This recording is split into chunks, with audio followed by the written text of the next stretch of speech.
Ladies and gentlemen, good evening, dear scholars, great leaders.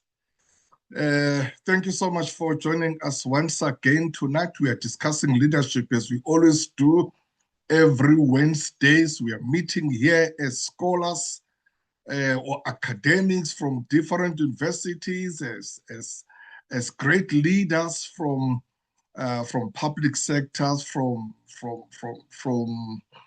private sector, as politicians, members of the media, community leaders, religious leaders, managers, and professionals from all walks of life. We believe that leadership is a journey, leadership is not a destination. That is why it's important that as long as you are a leader, you've got to constantly develop yourself, because as soon as you develop yourself, you'll become obsolete. Leadership is a journey. You've got to learn all the time.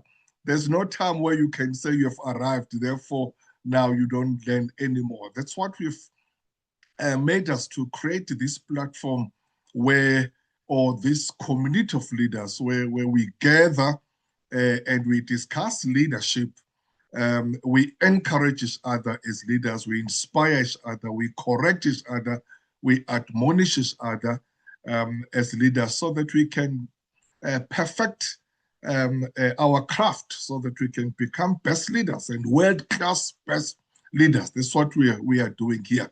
My name is Mazwe Majola. I'm from the Worldwide Institute of Leadership and Development. We as I said earlier on, we are very passionate and compassionate about leadership development and about leadership empowerment, because we have realized that everything revolves around leadership. Nothing you will do that will take leadership away. Whether it's at home, there's leadership there that takes place. Where it's in the community, there's leadership there. Our schools, our hospitals, our clinics, our companies, governments, anything, any institutions, universities, any institutions, in order to be a great institution, it's because of leadership. You can just see a good school, and then you'll know that there is a good leadership in the school where there are good results. So whether it's sport, yes, even in sport, there's good leadership. When the results are coming, it's because of good leadership. So that is why we've created, as I said, created this platform. We've been doing this since 2020. We meet every Wednesdays.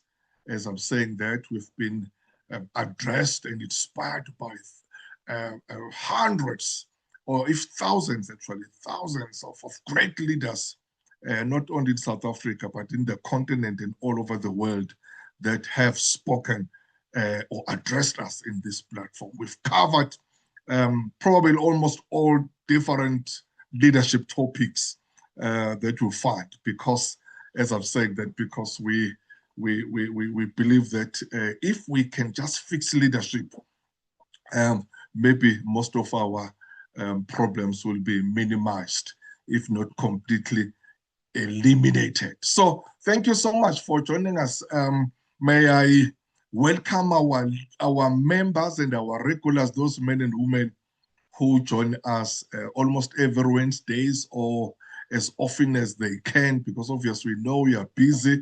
You may not be able to connect every week, but we know that there are just those ones who put everything aside, who have blocked Wednesdays 6 p.m. and said, we don't want to hear anything, because we want to go and join the community of leaders. So thank you so much to you. And a particular and a special welcome to those colleagues who are joining us for the first time. If you are here, you are joining us for the first time, thank you so much. And please feel at home and enjoy yourself. Don't be diffident, don't hold back. I would like to learn from you, would like to hear from you. What we do, we introduce the speaker, and once the speaker has spoken and then or addressed us, and then we engage the speaker and each other in questions and answers. So You can do that by raising your hand or via the chat room. So thank you so much for joining us. If it's your first time, and you are so welcome, please do feel at home and enjoy yourself. As I'm saying that, this is the community of leaders. We engage, we discuss, we learn from each other. As I always say, we are here to learn, to unlearn, to relearn, and to co-learn. Because you want to be a good professional or a leader, you've got to continuously learning, or you've got to continue learning, or constantly learning. So thank you so much. I'm going to introduce our speaker. We don't take a lot of time here. We introduce the speaker, and then he will address us, as I said, and then after that you will engage him. My Professor Tad, I'm sure you're here. Yes, I am here, Prof. Are you able to open your video as we are addressing you, or as we are speaking to us? Wonderful. Yeah, there's a man. Why are you hiding yourself? Good to see you, Prof. So good to see you, my brother. This is a platform you have addressed us many a times, and that is why we called you again. And thank you so much. Let me just introduce you, especially to those who are not familiar with you. But as I said, our leaders, they know you very well, because you've addressed us many times. So ladies and gentlemen, His Excellency Ambassador and Professor Edgars holds 3 doctorates in strategic foresight, diplomacy, and security intelligence, in psychology, law. He's got a bachelor's degree in law.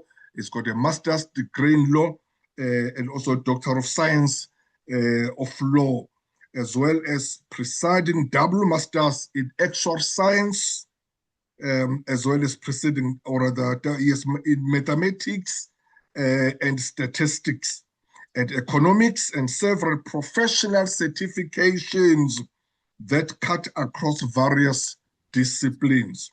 His academic journey earned him the prestigious titles Doctor of Science and Doctor of Law. He is also the distinguished visiting professor and vice chancellor of the International Council of Education and Management, that is ICEM or ICAM, the Association of Swiss Quality Competencies and Qualifications, the Institute of Competencies and Qualifications, the International Network for Accreditation, Recognition, and Dissemination, and a Yale Fellow 2024. He is a senior diplomat, strategist, and reformer who has spent over 2 decades advising presidents, policy architects, and corporate leaders on high-stakes decisions that shape public interest and economic transformation.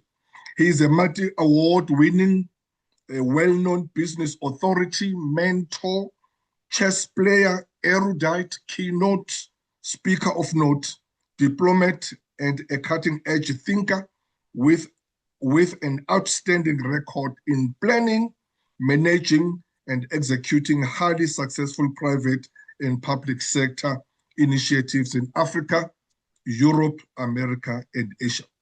He has an academic, diplomatic, and international civil service background with a global inclination, and provides quite extensive domestic best practices in Africa.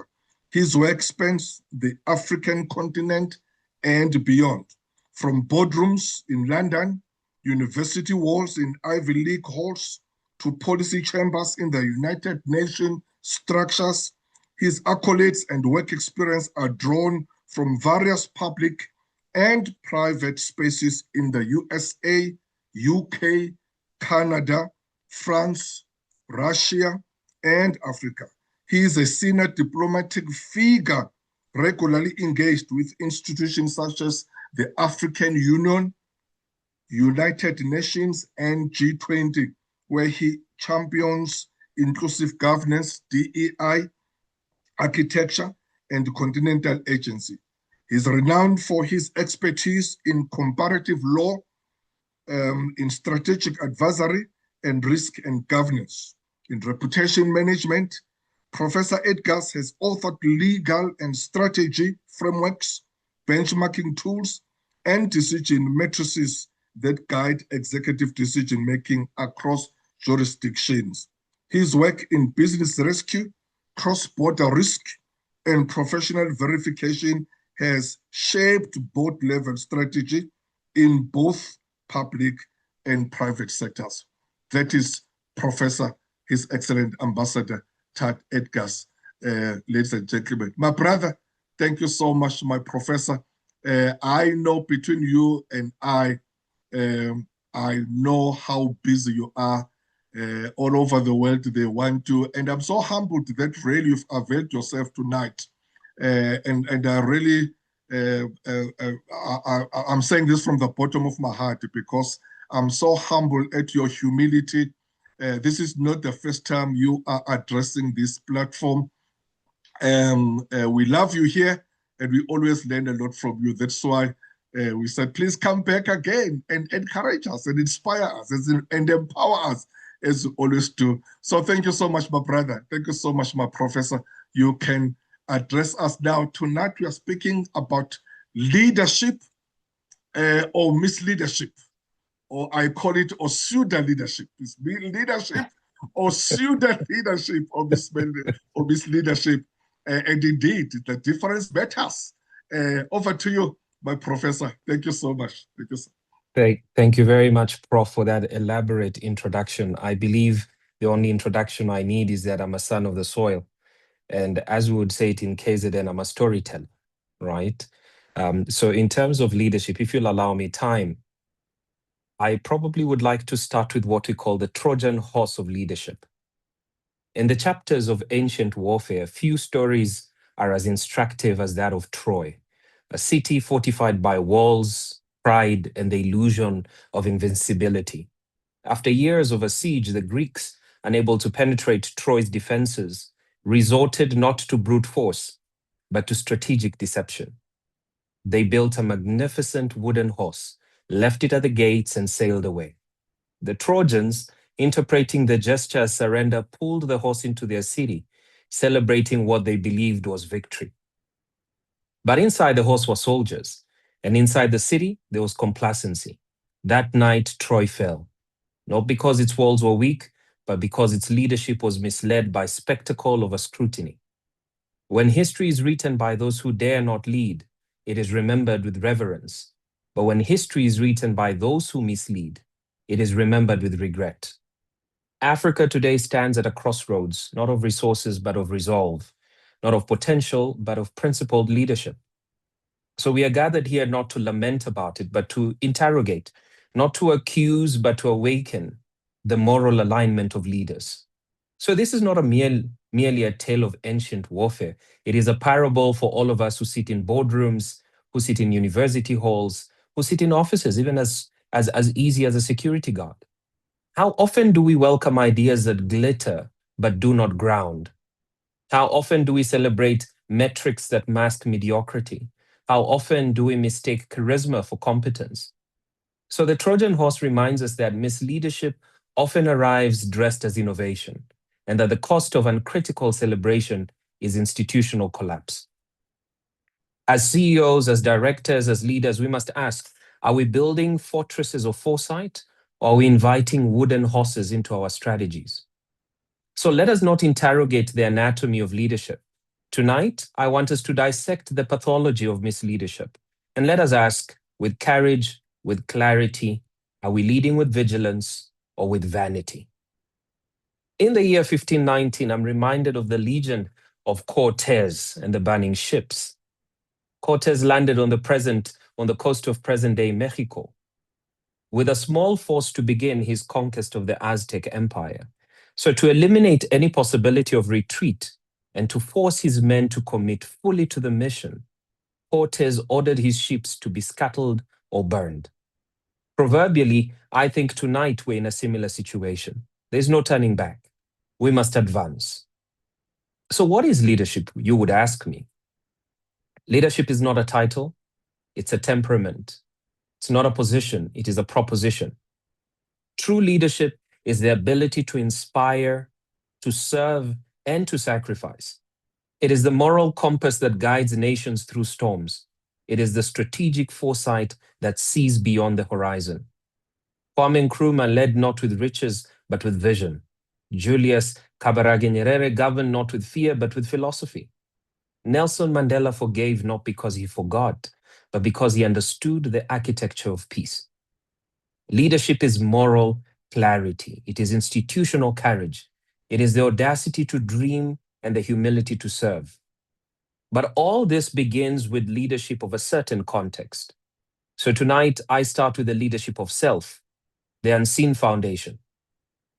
You cannot lead others if you are lost to yourself. You cannot inspire nations if you are uninspired by principle. And you cannot build institutions if you are a stranger to discipline. Before one can commit to lead nations, corporations, or communities, one must first govern the republic within. Leadership of self is not a prelude, it is the premise of leadership. It is the quiet discipline behind the public declaration, the unseen scaffolding beneath the visible edifice. But leadership of self is the first bridge, if you are to think of it. And if it is misaligned, every bridge that follows will collapse. So, what does it mean to have leadership of self? You must have clarity of purpose. A leader who has not interrogated their own values will inevitably borrow someone else's vision. Or worse, they'll become a vessel for vanity. It needs you to possess emotional governance. Leadership of self demands mastery over impulse, ego, and fear. Without it, charisma becomes chaos. It needs a moral anchor. It is the internal compass that prevents ethical drift when external pressures mount. But above all things, it needs resilience, the ability to withstand scrutiny, failure, and solitude stems not from applause, but from inner alignment. That being said, then, we must as well look at what the anatomy of misleadership looks like. Misleadership is the art of occupying space without purpose, of speaking without substance, and of governing without grace. But in today's society, misleadership wears many masks. Chronism disguised as patriotism, incompetence masquerading as loyalty, silence in the face of injustice. They promise roads but deliver potholes. They promise jobs but deliver slogans. They promise unity but deliver division. Misleadership is the erosion of institutions. It is the cult of personality that replaces policy with praise. It is the betrayal of the public trust. And how does it apply itself? Misleadership begins with misalignment. A leader who has not mastered self-awareness will mistake ego for vision and impulse for strategy. Without an internal governance, external governance becomes erratic, performative, or corrupt. He who cannot lead himself will lead others astray. The second part of us examining this anatomy of misleadership is noticing that the unexamined leader is the most dangerous one. Misleaders often rise not because they are evil, but because they are left unexamined. They outsource their moral compass to popularity polls, their decisions to flattery, and their legacy to vanity. They build empires of applause, but foundations of sand. Another key aspect of them is that leadership of self is the antidote to misleadership. It demands of us to have ethical clarity, knowing what is right before being told, an emotional discipline that says respond but not react, a legacy thinking that says we are acting for generations, not for quarterly optics. So when leadership of self is absent, misleadership is not just possible, it is inevitable. In boardrooms, in meetings, misleadership manifests as short-termism, chasing metrics that betray mission, echo chambers, surrounding oneself with yes men instead of truth tellers, narrative manipulation, using brand to mask erosion. And leadership of self is the internal audit that prevents external collapse. So how bad is this for the continent? When leaders mislead, nations bleed. When leaders mislead, dreams recede. The consequences are not just theoretical, they're tangible. Youth become disillusioned, there's a brain drain, there's a policy paralysis. So we carefully speak of the Africa we want, but we must ask, can we build skyscrapers of progress on foundations of mediocrity? Agenda 2063 will remain a document of dreams unless we confront the reality of misleadership. So I ask us to look at Africa as not a continent that lacks resources, but lacks resourceful leadership. We must recalibrate, we must reimagine. So I ask everybody on the call to propose a leadership manifesto. 3 points that we can say and put down. Integrity over popularity. Vision over vanity. Service over self. Let us mentor the next generation, not with slogans, but with substance. Let us reform institutions, not with rhetoric, but with resolve. If we are to rise like the phoenix, not from ashes of despair, but from embers of determination. Let us not be leaders who are remembered for what we destroyed, but for what we built. And as Africa rises and South Africa rises, not because others fell, but because we chose to stand. So let us lead with purpose, let us govern with grace, let us collaborate with courage, and let the continent say, here stood leaders, not misleaders. Thank you very much. Wow, thank you. Thank you so much. Thank you so much. Thank you so much, His Excellency. Thank you so much, my professor. Thanks very much. If it's possible and if it's okay with you, please do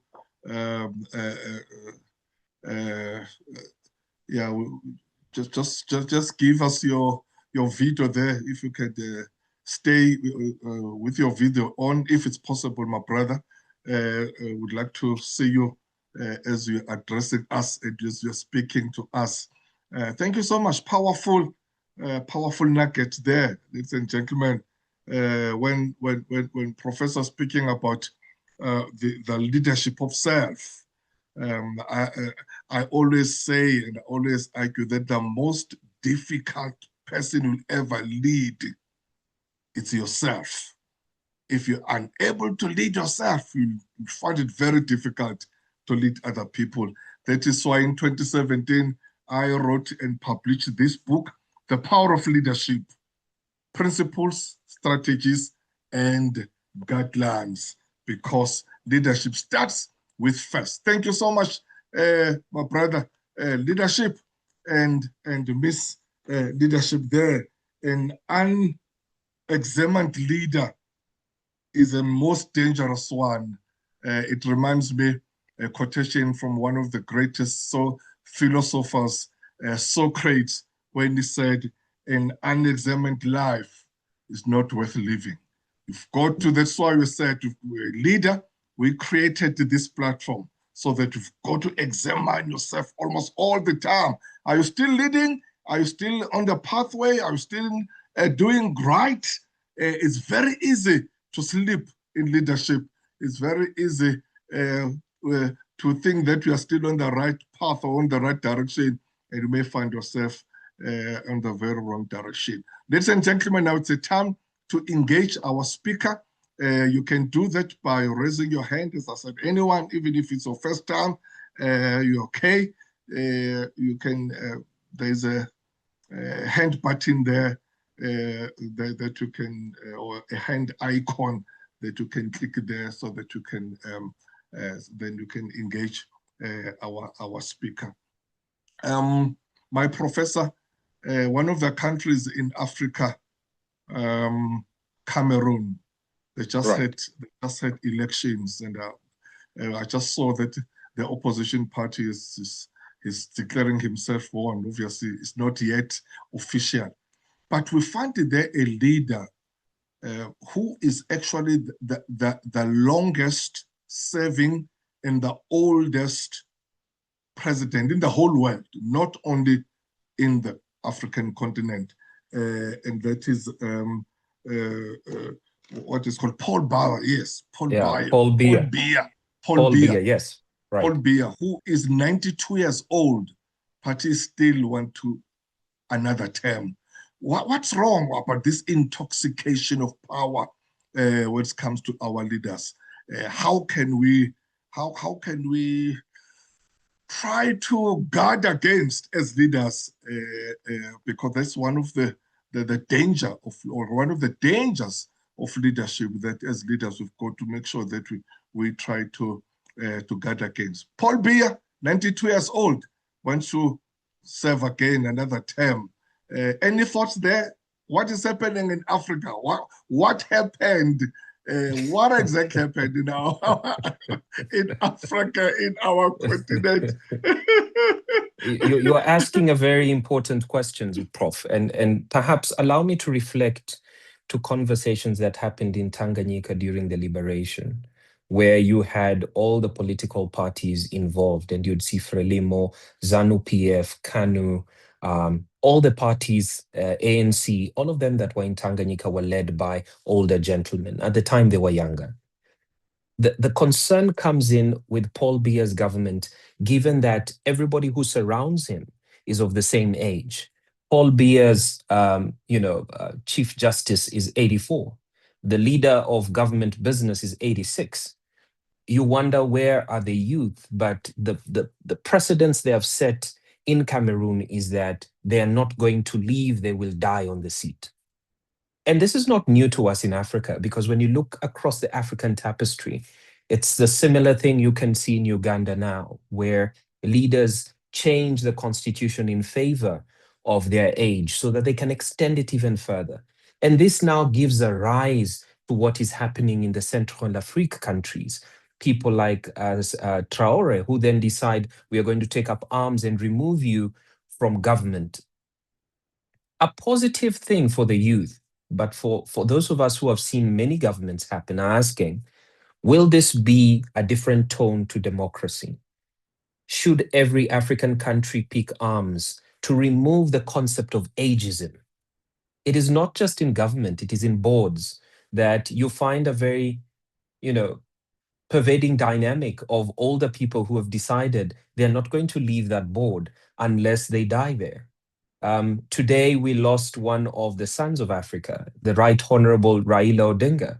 He contested presidency 5 times. At the point of his death, somebody should have said, it is enough. Perhaps you ought to give your institutional memory in service to something more than fighting for the seat. But there's a direction that has been set in Africa that politics is the only way out. We encourage it in such a way that I have literally seen men and women who have gone and taken loans to run for a political seat because they cannot look at any other ways possibly of effecting change through their society. And that is why I firmly believe that if we don't set direction, if we don't start to say it begins with me, establish a clear vision and strategy to say, as an individual, as a South African, what is my contribution to the nexus of leadership? I cannot then go back and tell a team, here is how you will align to the common purpose of my vision and goals. If I cannot develop myself, I cannot develop talent because I do not have a learning culture. How do I then foster a learning organization? What we are doing here, Prof, it is the very bedrock of maximizing competency to tell a team that these are the roles and responsibilities that are clear for you. If we cannot align and collaborate as leaders, then how am I to inspire, motivate, and communicate with an entire organization that can change the spectrum or the trajectory of the country? But if I cannot also work with you in full trust, how then do I align and engage a workforce? And I have often said that if you are to look at the misleaders, their habits began at home. Some of them who you call narcissists and bullies, they're bullies at home. They just find a place where they have got more people to play with. And so when you fight them from a corporate position, you're literally just working with a person who's never worked on themselves. Another critical part of the question you ask is, as leaders, we go around speaking everywhere.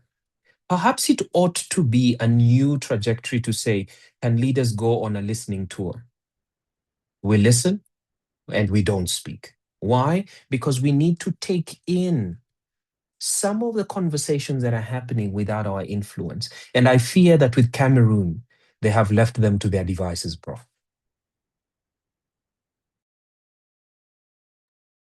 Thank you, my professor. Thank you so much. And it's so sad that the youngsters that you are talking about um, are the ones who are supporting this older, because in any case, Africa is a young generation. Africa is a youth generation. I mean, in almost all the countries in Africa, uh, they are dominated by young people. So it will be easy for youngsters to say, no, we don't want this anymore. But I mean, it's so unfortunate that even a person like Samuel Eto'o, the World Football, or the president of the Cameroon Football Association, that he endorsed, Paul Biya. So you ask yourself that really, what exactly are these people getting from these octogenarians? Almost, because it's what we have in Africa, as you're talking about Uganda, you talk about Zimbabwe, you're talking about Mhm. all of them more than 8 years old. I think there's a sense in which the older generation give way to the younger generation, but leave them with a hanging threat that I am giving this to you because I am ushering you into leadership. And the young people get into leadership with a sense of, I owe them one. So they have one over you. And so the young people are not really being leaders. They have been brought into a puppeteering show where they're still representing the interests of the old, but they're just the new faces. Look at all the political parties across the divide in Africa, and you will notice that there's a significant number of older people who are running the party from the national level. And it is sad to say, but it also starts with us as Africans. There is so much trust we have placed in having a president who is 60 than we have placed in a president who is 25. The argument is not competency. The argument is age related. Nobody has ever sat down to ask, but is this person competent? Everybody says, are they young? Let's perhaps examine in a boardroom when older people and they speak, they would carefully tell you, I was the first who did this at your age. This is how I spoke in boards. It already creates a distance between your decision making and the ability of you to be heard, because they have shut down the very essence of you representing yourself in your voice and with your thought. They require that maturity in Africa comes with age. It doesn't come with wisdom. So it is often heard that perhaps a leader who's 80 is considered to be the spokesperson on behalf of a community because age means wisdom for them. And that is the choir crucible, perhaps the Achilles heel for Africa today. That if age is the only scorecard we are looking at, then we are failing ourselves, because the young people are saying we will not participate. And they did a very careful examination of that when you look at the Kenyan issue with the youth, when they tried to remove this financial bill. They were saying it's enough, we want to be involved. But the understanding of wanting to be involved is slowly moving towards being diabolically and intrusively angry related mobs than actually just having educative forces saying, how do we realign? But I also blame it, Prof, on education. It is often seen that for you to be a professor or a doctor in Africa, you must be very old. And so we question when we see younger people come into the fore, whether they have accumulated the hours, whether they have earned their stripe to sit at the tables that so carefully we harness, or that so carefully we pivot policy. So I think it starts with, can we unlearn certain things in Africa? And do we have the time to respect that? If we do, then definitely there's hope.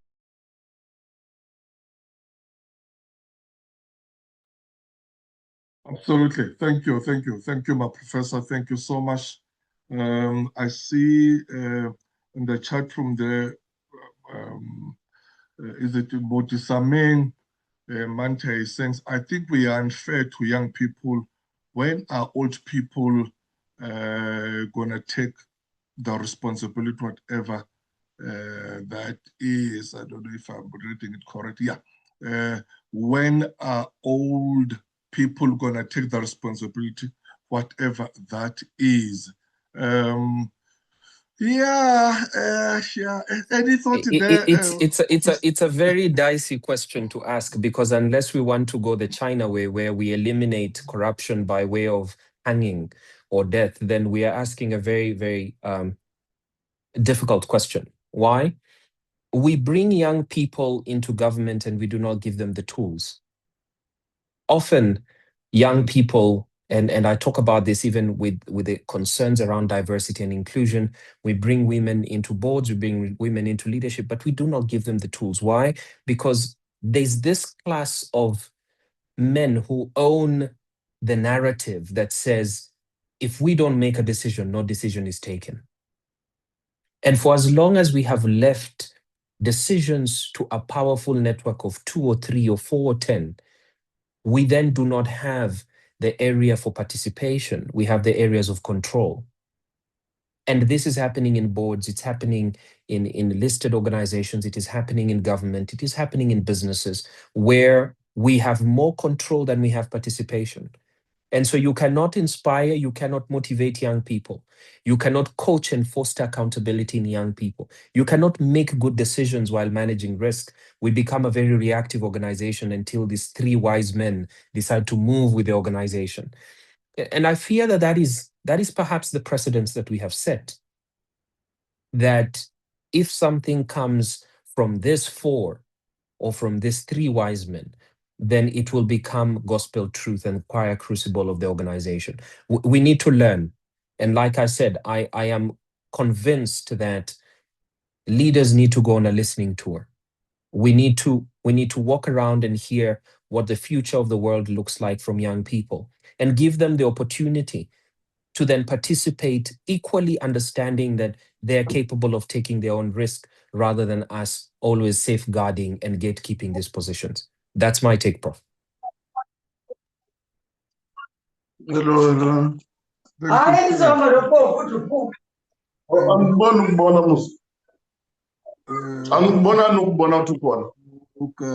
Where is Dr. Sifuka? Okay, let me try to mute him. Oh, okay. I'm sure he's not aware wherever he is. Thank you, my professor. Thank you so much. I see a hand there from Dr. Eugenia Gula. I'm glad you made it, Doc.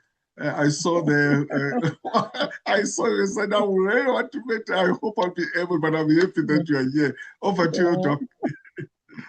Good evening, everybody, and whatever time in your time zone. Thank you, Prof. Your Excellency, for such an insightful presentation.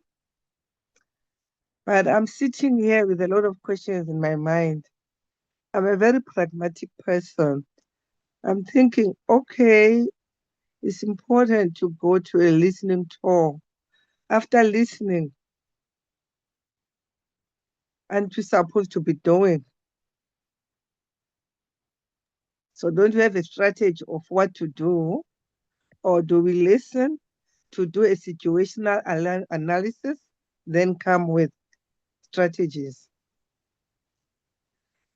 Possibly I don't have much experience in politics as a career, but I've learned that every citizen is a politician.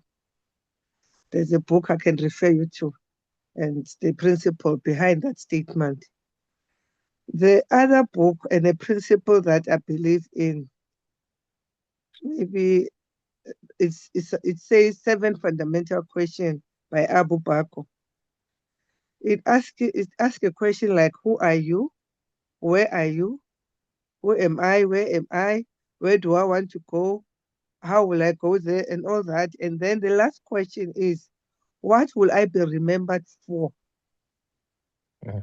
If we can have those principles, what will I be remembered for in our thinking as leaders and leaders who are mentoring and developing younger leaders? I think a trajectory can change in our countries to remove the statement that the speaker spoke about, that I was the first to do this, I was the first. How many people, if you can change, I was the first, to say, how many people did you open doors for? Okay, you were here for 5 years. What is your impact? What did you do? So those are the kind of practical things maybe we should look at. And I think in my humble way, I always try to, I look at it because I'm kind of governed by that, and maybe the spirituality part, that what would I be remembered for? I remember one time when I got an award, it was a women's whatever, then people were talking, oh, the award. I said, I'm just wondering if God would say, well done, faithful servant. You might not be believing in God, but I'm trying to self-reflect to say, did I really earn this? Because there are platforms where you can pay to be awarded. So what is our role as leaders here to the next generation, starting with your own child? I always say in politics, you see when there's rallies and manifestos, you never see all these politicians' children. They'll be giving money in Kentucky, in South African terms, to other people's children. They keep them poor, our own children. They'll keep them unemployed, so that when there's an event or there's a need for them to be supported, then the envelopes will be shared. Because we did not teach our children that a good name is better than riches. In my tribe culture, even with food, if you talk before you give me food, a person becomes full. So what are we doing with our own children? If you are a board member, a board chair, what are you doing with the generation of young people who are maybe not qualified, who need to be, you know? So I can share example in one entity I served of about 110 staff, about 70% young. I've never seen such a young profile of staff. They didn't have degrees or diplomas.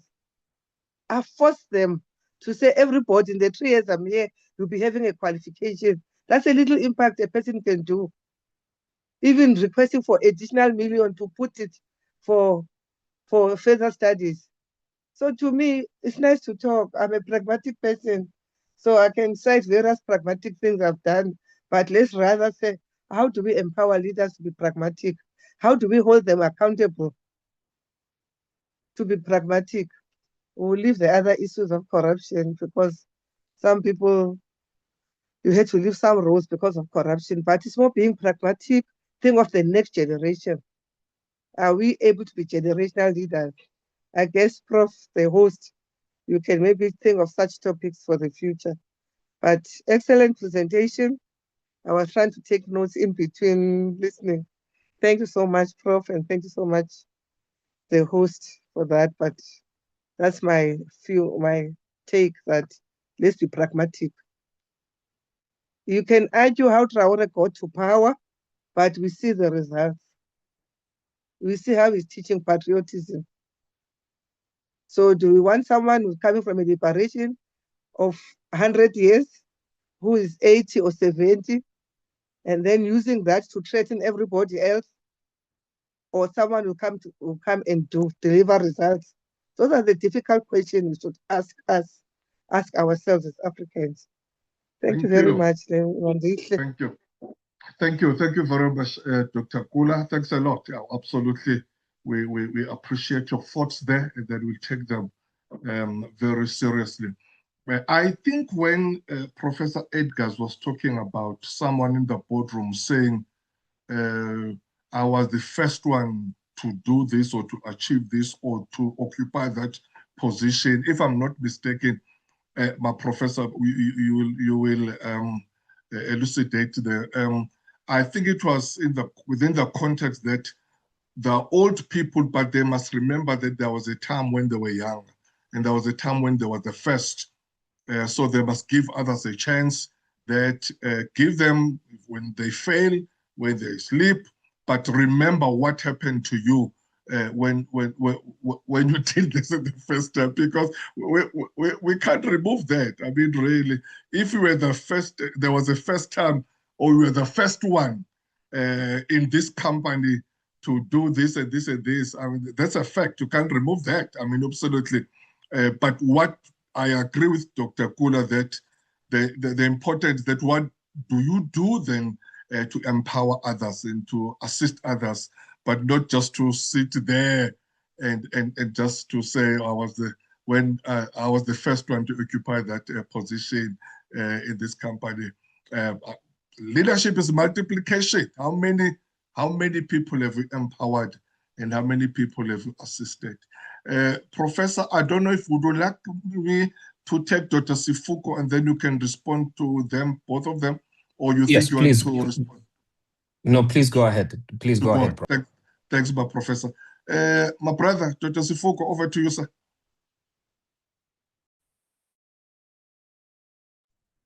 Evening, Prof, and evening to the other colleagues. I just want to share something that became a joke for me when I visited Professor Mpedi. It was 2008.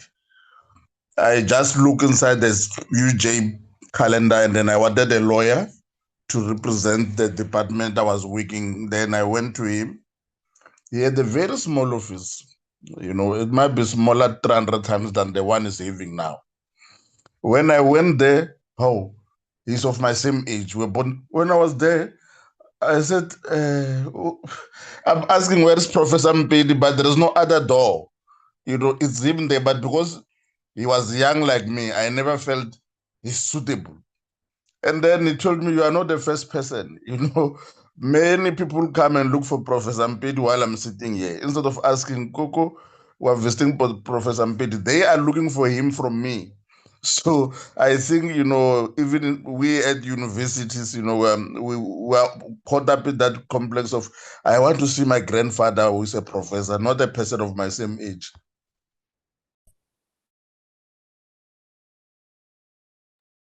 Thank you, sir. Thank you very much. You can respond to the Prof. Edgar. Thank you very much, Prof. Allow me to again respond to Dr. Kula, and thank you very much for those comments that were made in regards to how then do we look at this pragmatically. And we can sit here adjudicating how that is done differently, but allow me the latitude to point to some few areas. The reason we have difficulty in leadership today in terms of being pragmatic, we do not institutionalize what works, okay? So we are very good at understanding the first part where we get a vision. But when it gets to the part where we have to turn that and codify that success into policy, process, and precedent, it is left to a select few individuals who then become called the transformation architects. Okay? And legacy is not what you say, it's what survives you.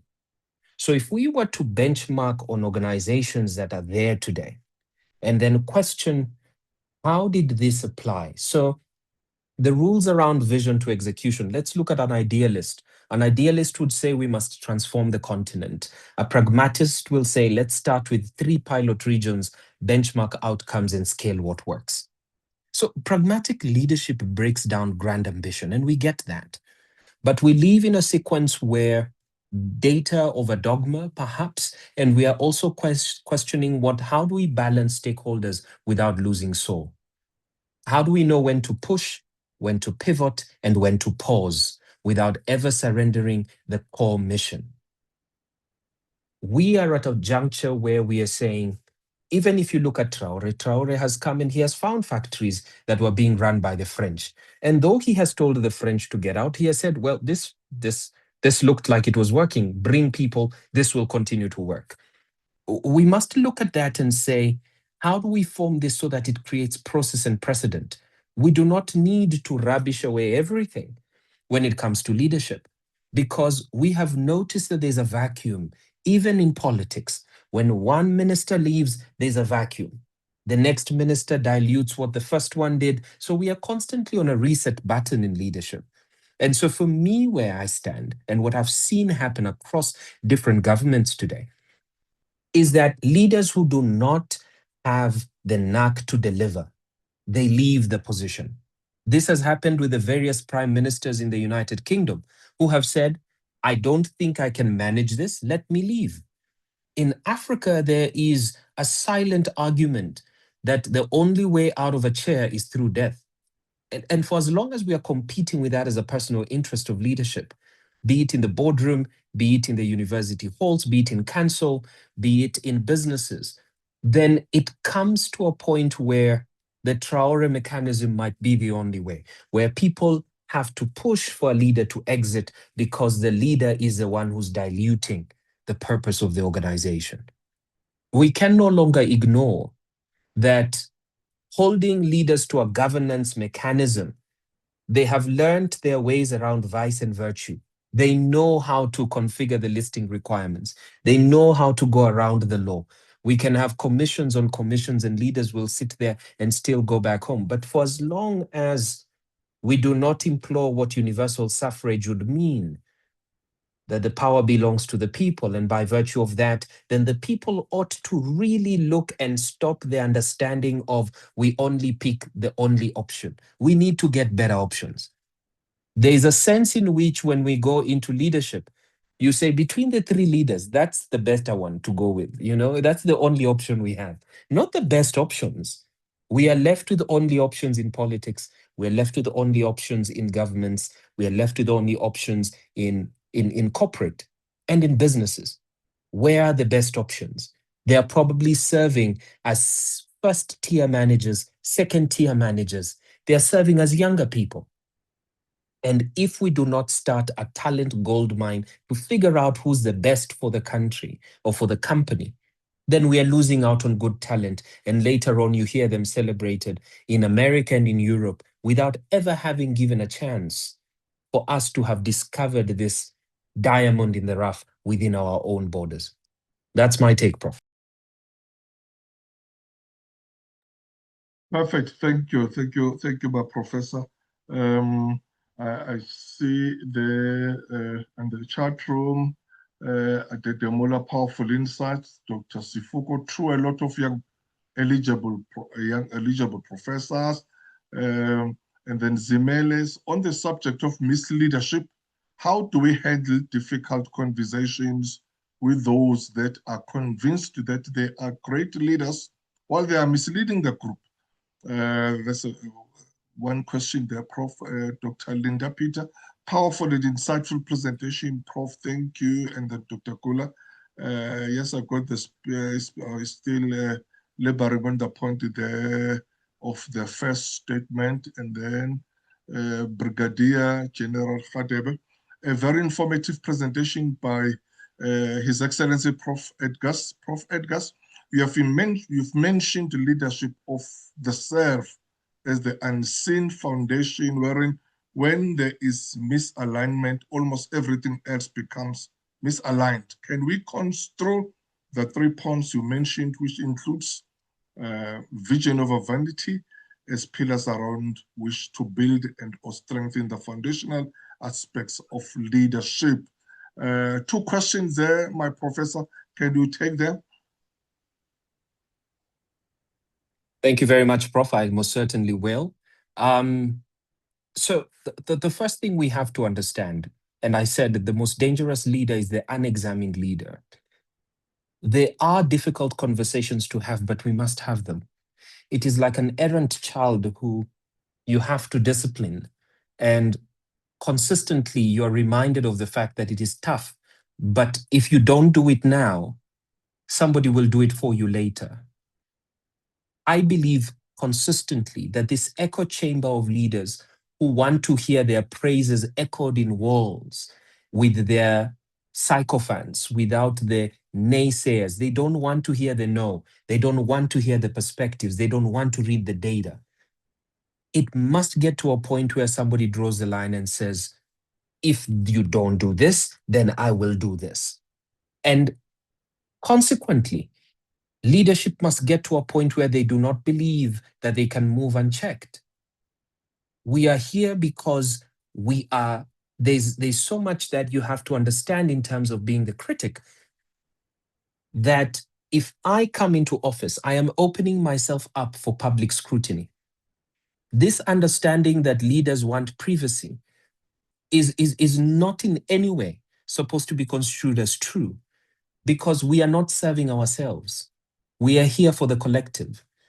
And so the collective must measure us. The collective must talk about us.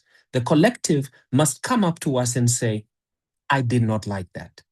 Because if the collective sees leadership as power and not service, then it becomes difficult to have a conversation. I have often laughed when I move into places and I see people have this notion that because he's an ambassador, you can't greet him. I really, really detest that thinking, because for me, it is supposed to be a leadership credo that not all leaders will build legacies, some will chase likes. Some want integrity, they want popularity and not integrity.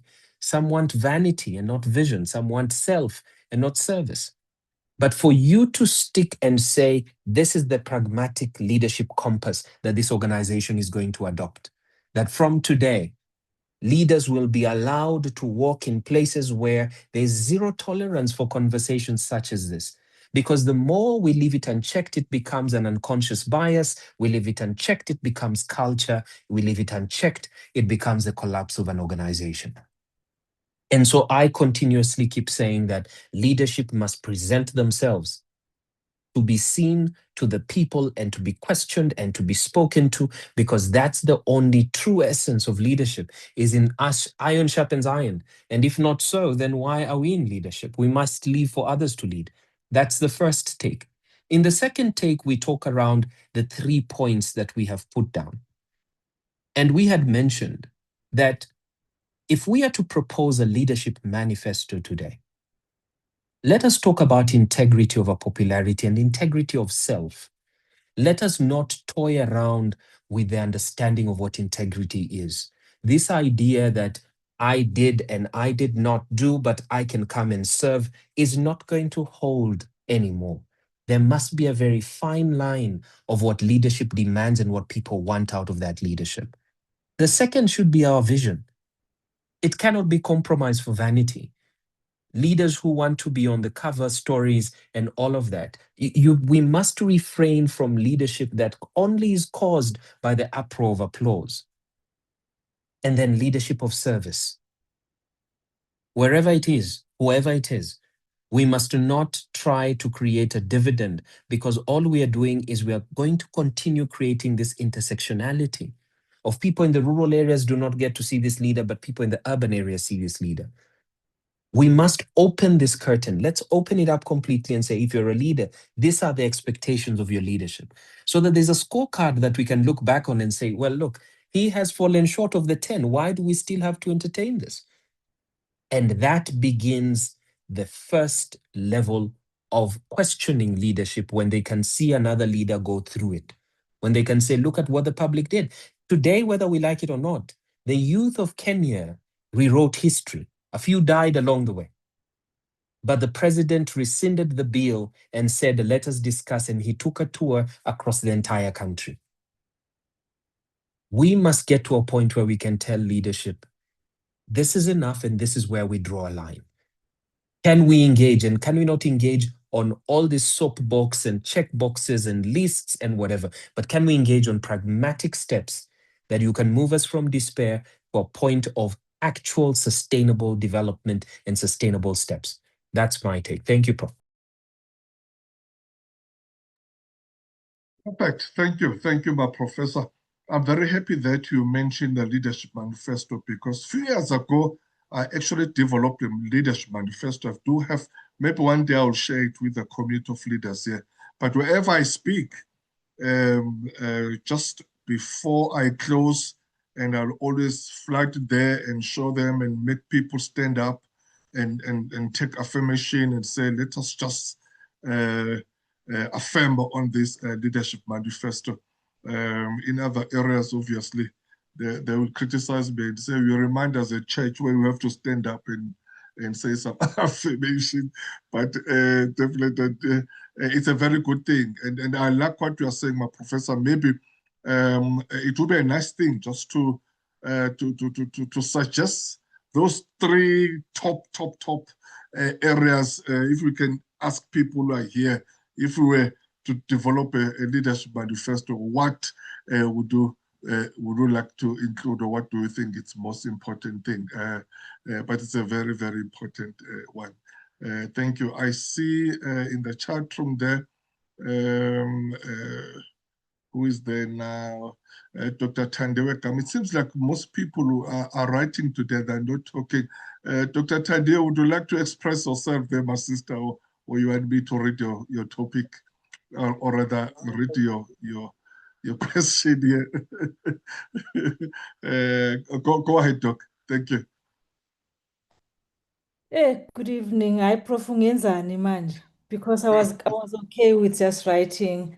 And good evening to the guest speaker, His Excellency Professor Edgars, and to the colleagues on the platform. I must say, Prof, I missed almost 20, if not 30 minutes so I missed quite a bit in the presentation. However, having listened to some of the colleagues and the input, and when the prof answered some of the questions, a few things just stuck with me.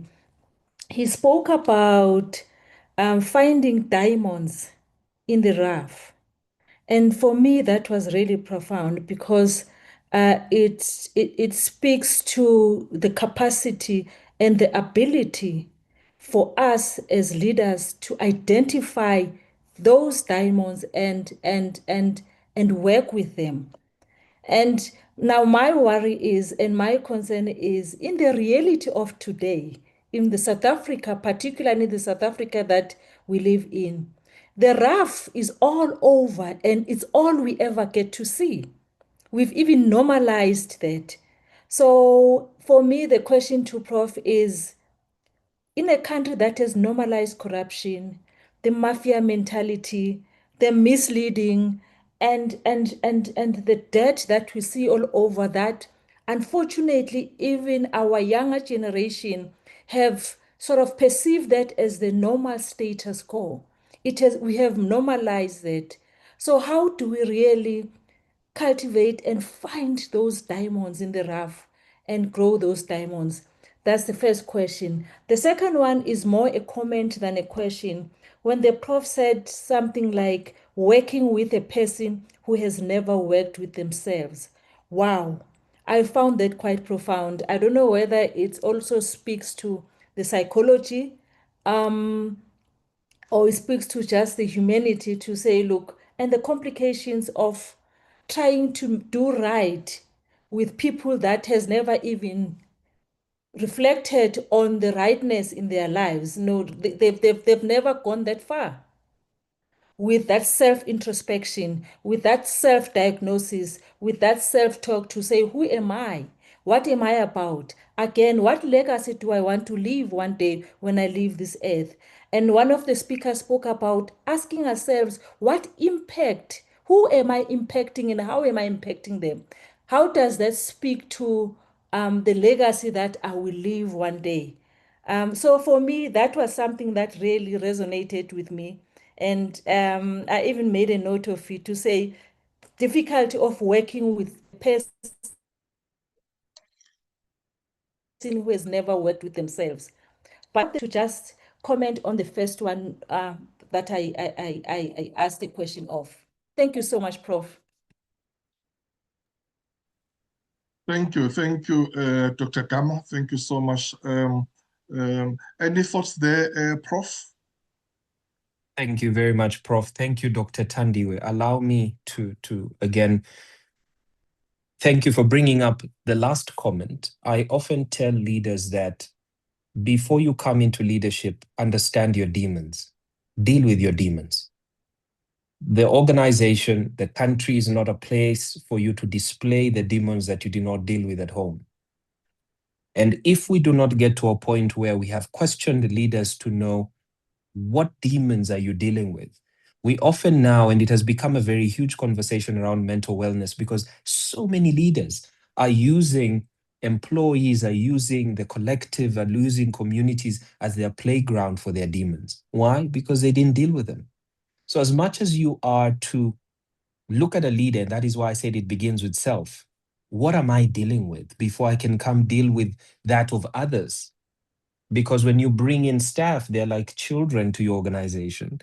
You have to deal with their aspirations. You have to deal with their dreams. You have to deal with their failures. You have to deal with their oppositions. And that is where leadership is tested. And they've often said the burden of the critic is in no creation. That you can stand as a leader, but you've created nothing in your life. And hence you are to question people who are telling you this is the way to go. That is the first. The second, there are 5 tiers to creating the bedrock for sourcing talent. And this comes in 2 tiers. The first is, what are the leadership effectiveness attributes that you ought to have? Then what are the team effectiveness attributes you're looking for? And together, what are the essential outcomes we're supposed to bring to this organization in this country? So at the top tier of that, we are supposed to establish a clear vision and strategy as a leader, but the team is supposed to align on the common purpose, vision, and goals, and together we are supposed to set direction. So if I'm not clear in my vision and strategy, how am I supposed to get the team to set direction with me?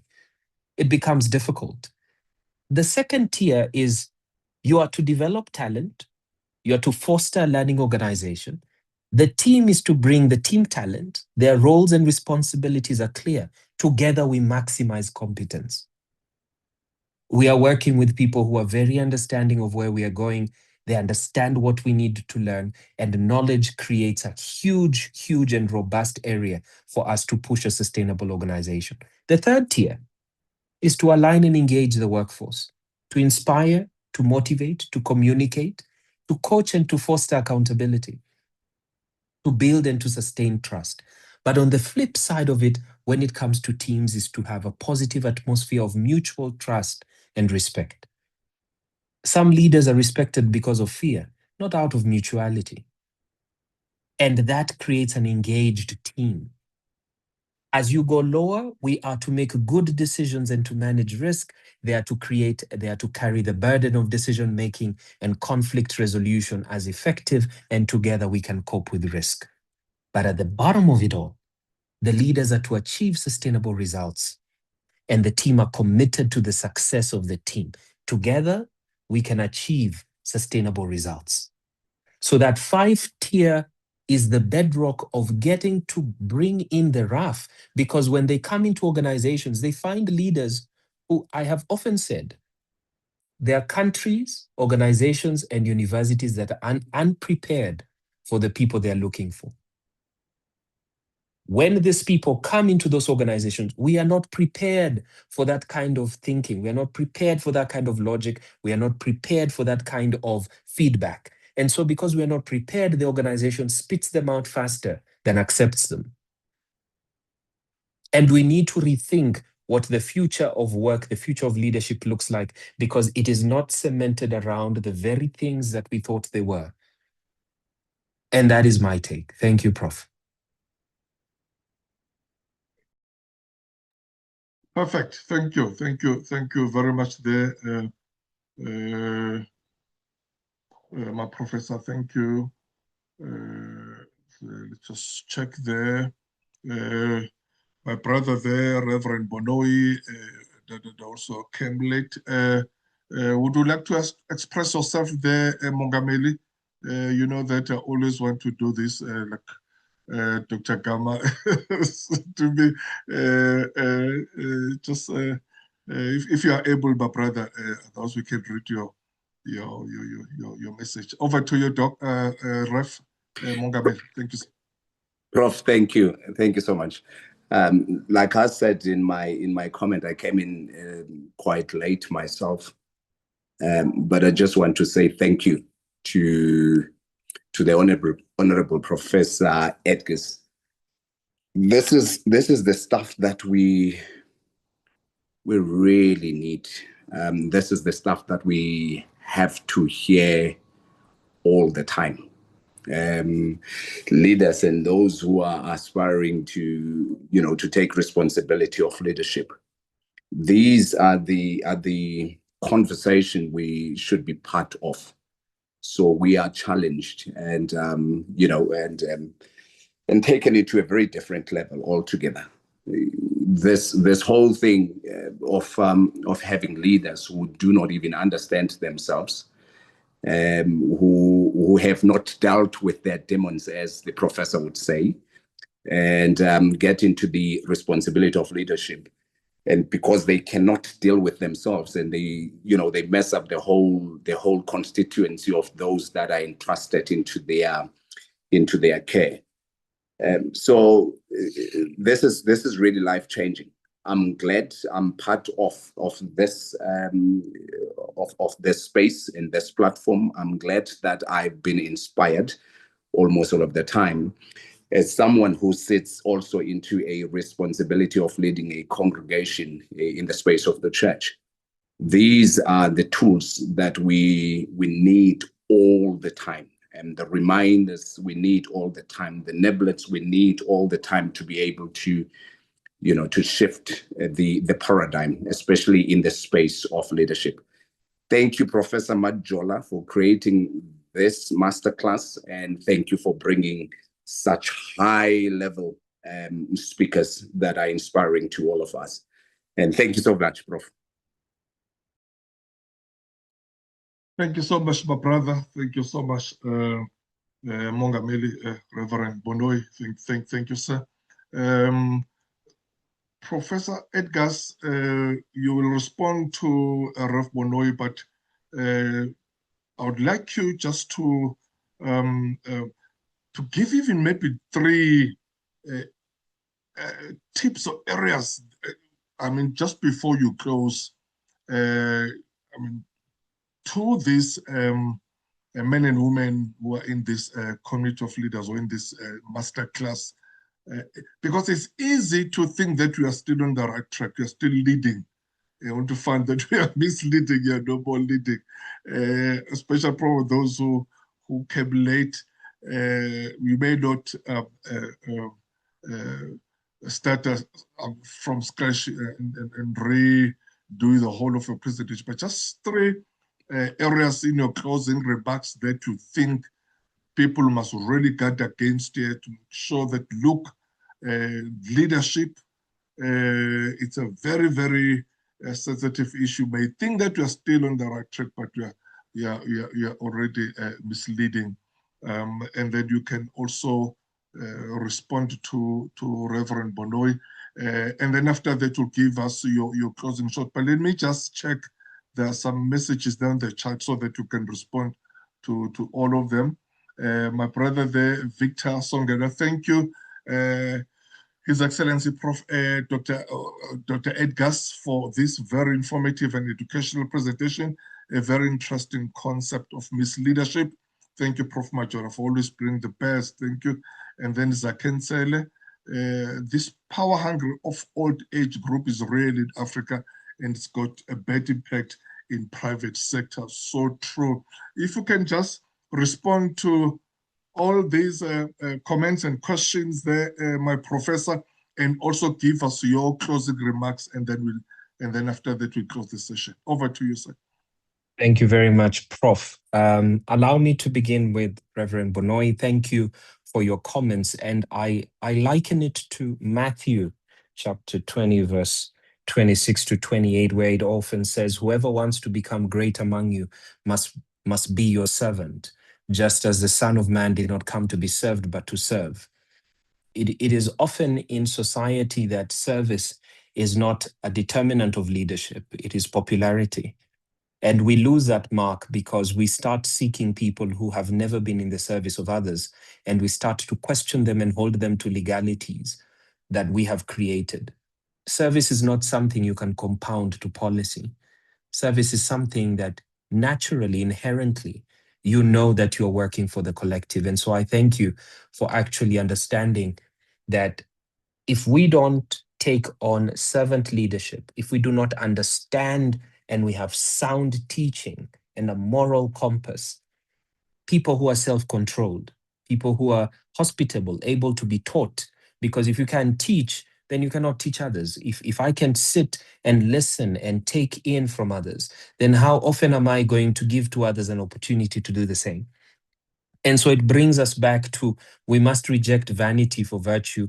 We must, you do not get to a point where you replace hierarchy with humility or demand accountability of our applause. Somebody must have the natural fabric for you to work with. And moving to the points that you talk of, Prof, the first point I would leave with our members and colleagues here: lead with clarity, not complexity. Vision must be understood before it can be followed. Simplify everything. Do not codify things in strategy and communicate with precision. I often go to these strategic sessions, and when I ask everybody what was said, they hide it in strategy and they say all these things. A confused team cannot execute a clear mandate. If your vision needs translation, it's not yet leadership. If we need to unpack what you said to a whole gathering of people, then mind you that that is not leadership. The second part is we must start to build systems, not just speeches. Charisma may inspire, but systems will sustain. Let us institutionalize what works. Legacy is not what you say, it's what survives you. Go ahead, sir. Thank you. Let us not be lost to things that are mere speeches. Let us audit these speeches and request and look at where are the systems that will sustain this conversation. Last but not least, let us audit ourselves before we advise others. A leadership of self is the firewall against misleadership. If we are a team of 10 or 20 seated here today, let us question ourselves. What is the fabric of leadership that we are representing today? Let us practice ethical introspection before we can look towards others. Emotional discipline, strategic restraint. Let us look at the leader who governs self, and let us say they can govern institutions. The most dangerous leader is the one who has never interrogated his own motives. What am I here for? Where am I going? What do I want out of this? And if we do not have that, then we need to say, this is the end. Because leadership is not a title, nor is it a performance. It is a discipline of clarity, a commitment to service, and a refusal to be seduced by applause. It is not about how well known you are. It is not about how famous you are. It is not about who knew, whether in the boardroom, the pulpit, the corridors of continental influence. The true leader governs self before governing others, builds systems before seeking credit, and speaks truth even when silence is safer. And it leaves us again with the 3 points where we say, let us lead with integrity over popularity. Let us choose vision over vanity. Let us serve with purpose and not ego, because legacy is not what we leave behind. It is what we build into others. If we can see it stamped in the people that we serve, then our work is done. Thank you, Prof. Wow, wow. Thank you so much. Ladies and gentlemen, will you join with me? There is an icon there that I can see others, they are doing it. Can we all just do it? Find an icon there that will express some appreciation there to our guest speaker tonight. Thank you. Thank you so much, my professor. Thank you. Thank you. Thank you very Thank much. you. We really love what you've empowered us with. Before I close, I see my sister there, Dr. Mvusi Songela Mvusi. Dr. Mvusi addressed us a couple of weeks ago here on a book that will be launched. Lead like is like kettle, what? Header, yeah. Lead like a kettle header, like Umalusi. Dr. Mvusi, can you just tell us about the launch? When is the launch? Because we'd like the members to be there. Are you able to speak there, my sister, wherever you are, about the launch of the book?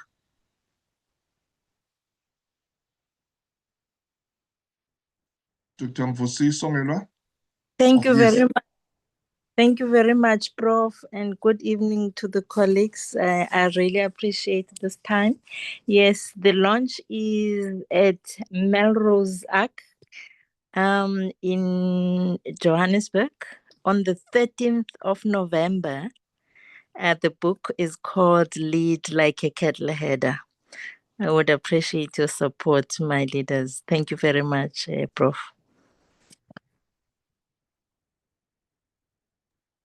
Thank you so much, my sister. It's Melrose Arc exclusive book on the 13th November. You heard her. She came here. She mesmerized us. She's one of our own. And then she'll be launching a book. Please, can we support her so that we can really read the book? That's a very interesting area that she's covering there. How to lead like Umalusi. How to lead like a cattle header. Very great nuggets that you'll find there. Thanks, my sister, Dr. Mvusi Songela. Thank you. So, His Excellency, thank you so much, my professor. Thank you so much. I did say earlier on, you're a very busy person all over not only the country or continent, but all over the world. Everyone wants you left and right. But thank you so much for your humility, and thank you so much for availing yourself. We love you here. We appreciate you. We admire you. You are one of our own. So we thank you. As you said, that you are the son of the soul. So we are so proud of really having such an erudite speaker like you. You've empowered us tonight. You have really inspired us. So thank you so much for your insightful, your instructive, your informative, thought-provoking, and very impactful presentation that you gave us. We'll always remember these nuggets. Ladies and gentlemen, by the way, we've got a YouTube. So if you want to just to listen what happened, check our YouTube videos are there. Even the previous presentations are there. So please do subscribe there so that you'll always you can get some notification whenever the new material. So thank you. Do subscribe. Otherwise, thank you so much for joining us tonight. We'll be meeting again next week, Wednesday, as we do every Wednesdays. These are our master classes.